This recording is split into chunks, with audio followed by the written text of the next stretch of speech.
আপনি এটা মনে করেন না যে আপনার কেউ নাই, যিনি থাকার উনি আছে।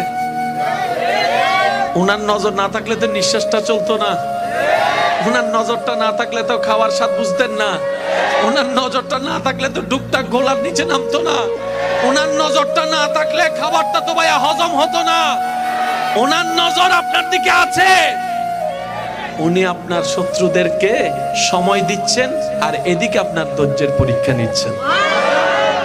এক কাজে দুই কাজ, আপনার শত্রুদেরকে সময় দিচ্ছেন আর আপনাকে পরীক্ষা নিচ্ছেন।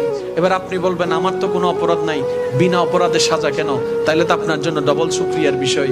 সেটা হচ্ছে আল্লাহ তাআলা আপনাকে 10,000 বছর আগুনে জ্বলার মতো গুনাহ যেটা আপনি করেছেন ওইটা থেকে বাঁচানোর জন্য 3-4 মাসের 3 বছর 5 বছরের একটা দুনিয়ার কষ্ট দিয়ে দিচ্ছেন। সুবহানাল্লাহ।